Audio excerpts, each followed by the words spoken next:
School bunk करके हम लोग बाहर पहुंचे किसी तरह से, बहुत मुश्किल से गार्ड वगैरह से बच के। हम स्कूल की रोड क्रॉस कर ही रहे थे कि अचानक से वहाँ से आते हुए एक बाइक ने एक बच्चे को हटा। अब वो समय हमारे लिए ऐसा था कि हम समझ नहीं पा रहे थे कि अब एक्चुअली क्या करना है। नमस्ते बरेली, आपका स्वागत है बात बरेली के पहले एपिसोड में। आज के एपिसोड में हमारे साथ हैं आशीष चवन।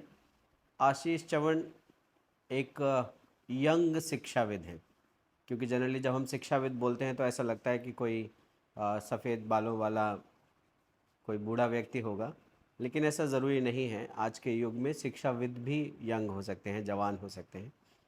तो मैं स्वागत करता हूं आशीष जी का। नमस्कार। नमस्कार सर, बहुत बहुत धन्यवाद सर पहले तो आपका।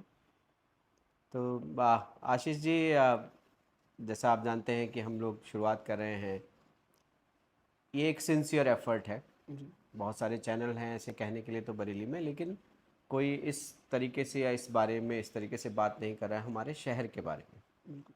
तो हमारा जो प्रयास है वो ये है कि अलग अलग मेहमानों से, अलग अलग लोगों से बातचीत किया जाए और उनका क्या शहर को देखने का नज़रिया है, वो क्या महसूस करते हैं, कैसे उसको देखते हैं, क्या वो बरेली का भविष्य और बरेली के युवाओं का भविष्य देखते हैं, इस बारे में लोगों की राय जानी जाए और शहर को और भी खूबसूरत बनाने में कुछ योगदान दिया जाए। तो पहले तो आप अपने बारे में कुछ बताएं कि आप कैसे शिक्षा के क्षेत्र में आए, क्या आपका शिक्षा रही है, कहाँ आप पढ़े लिखे हैं, क्या कर रहे हैं फ़िलहाल। बेसिकली सर, मैं यहीं बरेली के पास में फरीदपुर के पास मेरा एक छोटा सा गांव है शिवपुरी, वहाँ का रहने वाला हूँ। वहाँ पर शिक्षा के मौके बहुत ज़्यादा नहीं थे, तो धीरे धीरे फैमिली को बरेली आना पड़ा। बरेली के बारे में मैं कहना चाहूँगा कि बरेली कोई एक प्लेटफॉर्म प्रोवाइड नहीं करता। शिक्षा के लिए बहुत सारे प्लेटफॉर्म हमारे पास इस समय अवेलेबल है। मेरा बैकग्राउंड इंजीनियरिंग का रहा मेनली। शिक्षा में आने से मतलब ये था कि सन 2006 के आसपास, सन 2006 के आसपास इंजीनियरिंग का एक अलग ही क्रेज़ था। आप जानते होंगे इस बारे में। धीरे धीरे चीज़ें डाउनफॉल हुई, बट 2006 में जो क्रेज़ था वो एक अलग ही था। वो चीज़ें देखते हुए, साथ साथ अपने पिता को फॉलो करते हुए, मेरे पिता भी इंजीनियर हैं, उनको फॉलो करते हुए भी मैंने फिर इंजीनियरिंग में अपना डिग्री स्टार्ट की। इंजीनियरिंग में मैंने इन्वर्टिस इंस्टीट्यूट में एडमिशन लिया सन 2006 में, और 2010 में मैं वहाँ से पास आउट हुआ। उसके बाद मैं इंडस्ट्री में एज एन असिस्टेंट इंजीनियर रहा, बट एक जॉब सेटिस्फेक्शन के साथ साथ कहीं ना कहीं अंदर एक टीचर छुपा हुआ था, ये कह सकते हैं। जॉब के साथ साथ वो चीज़ों में मतलब सेटिस्फेक्शन नहीं मिल पा रहा था। 2013 में मैंने अपना खुद का एक इंस्टीट्यूट शुरू किया, एक्सप्लोर नाम से, जैसे आप जानते हैं, और जॉब के साथ साथ उसको रन करने की कोशिश की। बट फिर मुझे ज़्यादा इंटरेस्ट पढ़ाने में आने लगा, शिक्षा में। तो फिर मैंने पूरी तरीके से स्विच यहाँ पर किया। तो अभी आप एक्सप्लोर के नाम से अपना शिक्षा संस्थान चलाते हैं, एक्सप्लोर एक्सप्लोर स्टडीज शायद। स्टडीज़ के नाम से। तो उसमें क्या क्या, किस तरीके का शिक्षा देते हैं, क्या देते हैं उसमें। बेसिकली तो हम अभी 6 to 12 स्टूडेंट्स को सभी सब्जेक्ट्स की शिक्षा देते हैं। साथ ही साथ राजेंद्र नगर ब्रांच में हम नीट और IIT जेई वगैरह के भी बच्चों को पढ़ाते हैं। बहुत बहुत अच्छा। तो क्या आप जैसे जब आप एक विद्यार्थी रहे थे, जब आप खुद पढ़ते थे, और अभी जब आप बच्चों को पढ़ाते हैं, जो मान लीजिए उस समय की आपकी एज के और इस समय वो उसी एज में है, क्या आप फ़र्क महसूस करते हैं दोनों, उस समय के विद्यार्थियों में, अभी के विद्यार्थियों में? क्या अच्छा फ़र्क महसूस करते हैं और क्या खराब फ़र्क महसूस करते हैं? बहुत सारे फ़र्क हैं अभी।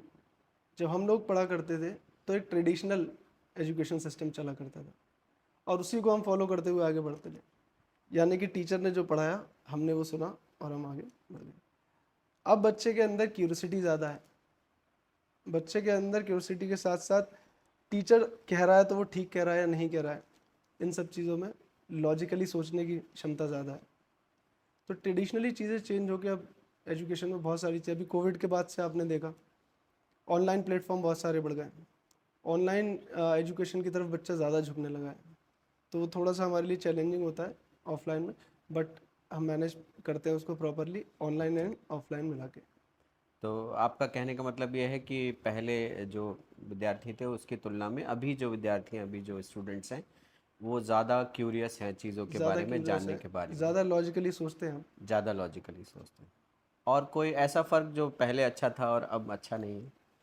थोड़ा सा मैं समझता हूँ कि जितनी चीज़ें एडवांस हुई हैं, एडवांस के साथ साथ कहीं ना कहीं एटिकेट्स में थोड़ी बहुत कमी आई है बच्चों के अंदर। एटिकेट्स। पहले टीचर या गुरु का जो स्थान था बच्चों के लिए भगवान की तरह था। आज भी बहुत सारे स्टूडेंट्स के लिए है, लेकिन कहीं ना कहीं कुछ स्टूडेंट्स के अंदर ये चीज़ आई है। कम आई। और मुझे लगता है इसका कारण शायद ये भी हो सकता है कि पहले शिक्षक या गुरु ही एक शिक्षा का सोर्स होता था अकेला, बिल्कुल। तो उसका सम्मान ऑटोमेटिकली आ ही जी जाता जी था। और अभी जो सोर्स हैं वो, मान लीजिए गूगल भी एक सोर्स है, तो बिल्कुल गूगल सही का भी बात सम्मान कर सकता है। है। जी जी जी। और चूंकि गूगल डिजिटल प्लेटफॉर्म है, उसका सम्मान नहीं हो सकता है, इसलिए गुरु का भी सम्मान शायद कम हो जाता है कभी कभी। बहुत ही अच्छी बात। तो आगे आपका क्या प्लानिंग है इसको लेकर के? शिक्षा के आ, क्षेत्र में कैसे बरेली में आप अपना योगदान देना चाहते हैं? शिक्षा के क्षेत्र में सर हम कोशिश करते हैं लगातार। अभी हमने एक्सपेंड किया है, ब्रांचेस बढ़ाई हैं, और कोशिश करते हैं कि अच्छी शिक्षा और सस्ती शिक्षा प्रोवाइड कराएं। बहुत सारे ऐसे स्टूडेंट्स मेरे पास हैं अभी भी, पहले भी थे, जो फाइनेंशियली नहीं कर सकते थे वो चीज़ें अफोर्ड। हमने पूरी कोशिश की है और आगे भी करेंगे। अगर कोई बच्चा फाइनेंशियली सपोर्ट हम जितना ज़्यादा कर सकते हैं उतना करने की। बहुत अच्छा। तो अगर कोई फाइनेंशियली वीक भी है तो भी आप जी उसको बिल्कुल। सिर्फ इस वजह से कि उसके पास पैसे नहीं है, आप शिक्षा से वंचित नहीं रखेंगे। वंचित नहीं रह सकते। ये बहुत ही अच्छी बात। तो आशीष जी, ये तो चलिए काम की बातें काफ़ी हुई, कुछ पर्सनल बातें जी। भी हो जाएं।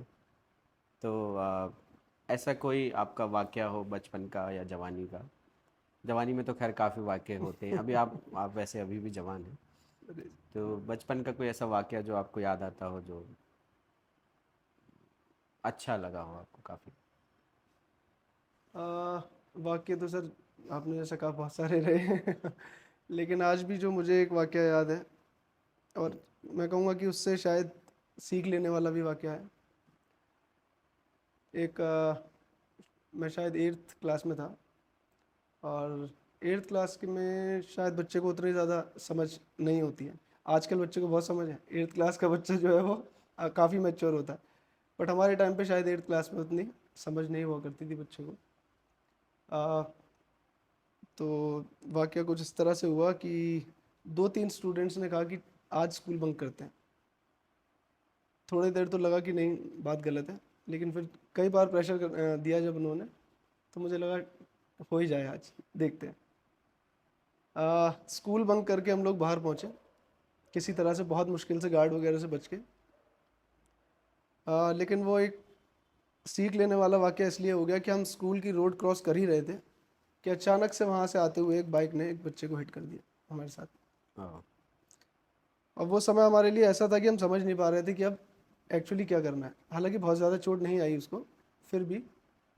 और उसके बाद तो पता ही है आपको सारी चीज़ें क्या होती हैं।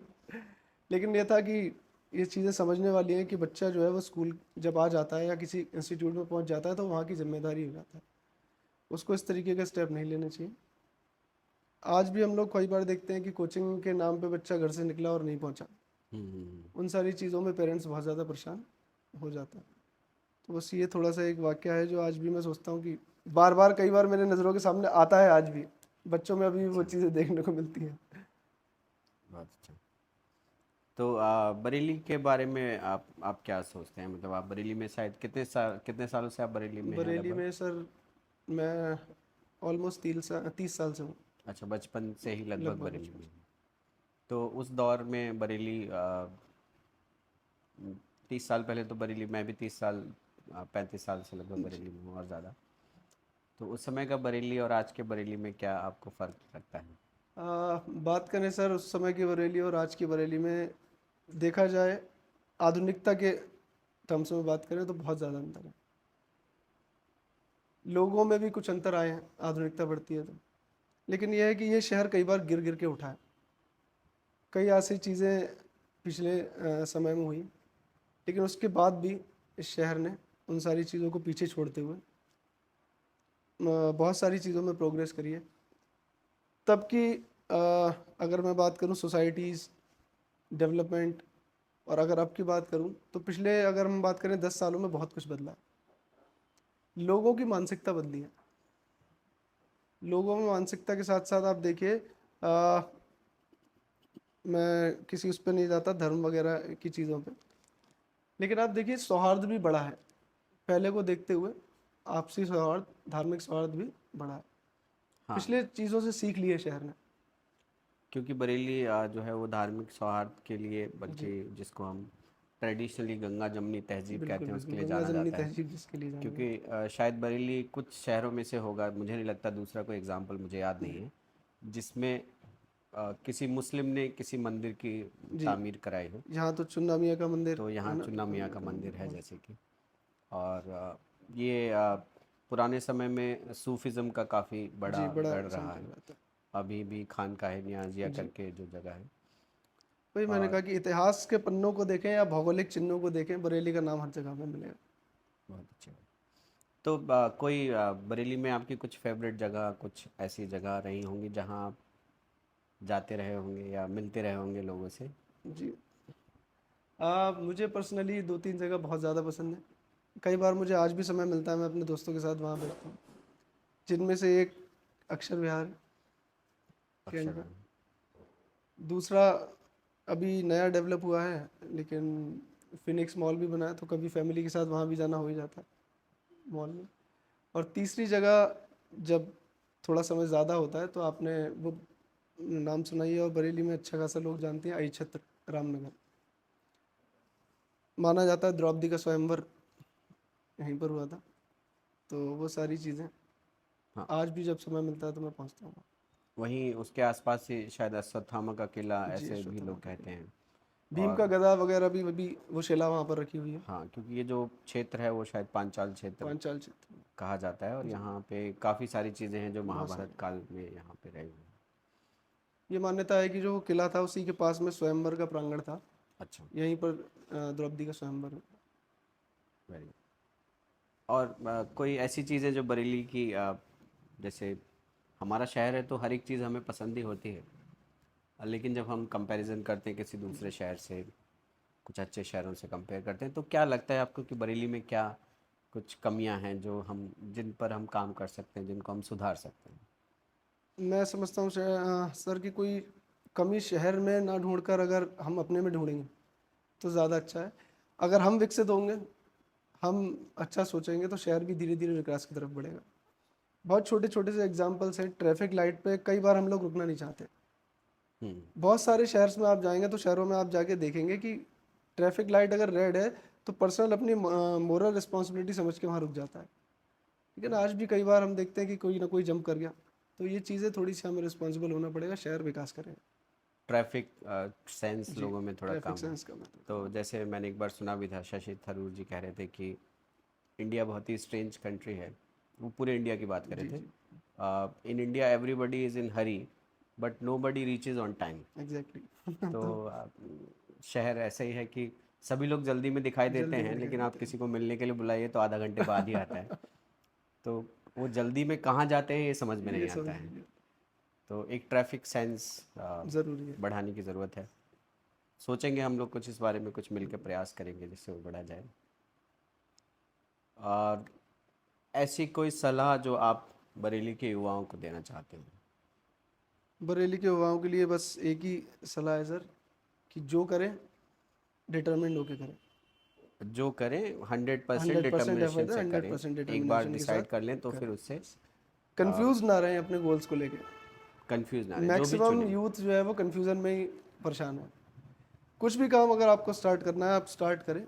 मुझसे बहुत सारे लोगों ने कहा, कहाँ अपना इंजीनियरिंग का प्रोफाइल छोड़ के आप एजुकेशन में जा रहे हो। हाँ। आई एम नॉट, मैं कोई कोट नहीं कर रहा, एक सैलरी बहुत अच्छी सैलरी पे था मैं, लेकिन सभी लोगों ने मुझसे कहा कि वो जॉब छोड़ के यहाँ स्टार्टअप शुरू कर रहे हो आप, और ये सब चीज़ें हैं। लेकिन मुझे कहीं ना कहीं बिलीव था कि नहीं, अगर मैं करूँगा तो शायद अच्छा करूँगा। Very good. तो जो भी करें 100% बस एफर्ट करें। अपना उसी में। और आप बरेली में तो बहुत ही नामचीन हस्तियां हैं। यहाँ वसीम बरेलवी भी जी हैं, बिल्कुल। और भी बड़े बड़े डॉक्टर्स भी हैं, बहुत अच्छे अच्छे डॉक्टर्स हैं हमारे यहाँ पर, नामी गिरामी, बहुत अच्छे शिक्षाविद भी हैं। अगर मैं आपसे कहूँ कि किसी एक व्यक्ति को आप जिसने आपके जीवन में कुछ परिवर्तन किया हो या जो आपसे अटैच रहा हो, अगर ऐसा कोई व्यक्ति इस शो पर आप चाहें कि वो अगले एपिसोड में आए, तो आप किसको रिकमेंड करना चाहेंगे? ये तो वैसे बड़ा टफ क्वेश्चन है, कई लोगों का योगदान रहा है आगे बढ़ाने में, लेकिन जैसा आपने कहा शिक्षा, बात शिक्षा की चल रही है, तो एक ऐसी शख्सियत है जिसका नाम मैं लेना चाहूँगा और आज भी उनका बहुत आदर है। गुरु रहे हैं मेरे डॉक्टर आर के शुक्ला, इन्वर्टिस यूनिवर्सिटी में। मैं चाहूँगा कि अगर वो आएंगे तो कुछ हमें अच्छा जानने को मिलेगा, उनसे अच्छी सलाह मिलेगी। तो आप भी हमें बताइएगा कि आप किन लोगों को, किन शख्सियतों को देखना चाहते हैं हमारे इस चैनल पर, और चैनल को लाइक करें, सब्सक्राइब करें। ये आपका ही चैनल है, सुझाव दें कि हम इसमें और क्या कर सकते हैं, कैसे अच्छा कर सकते हैं, और ये ज़रूर बताएं कि आपको ये एपिसोड कैसा लगा और अगले एपिसोड्स में आप किसको देखना चाहते हैं हमारे साथ। नमस्कार।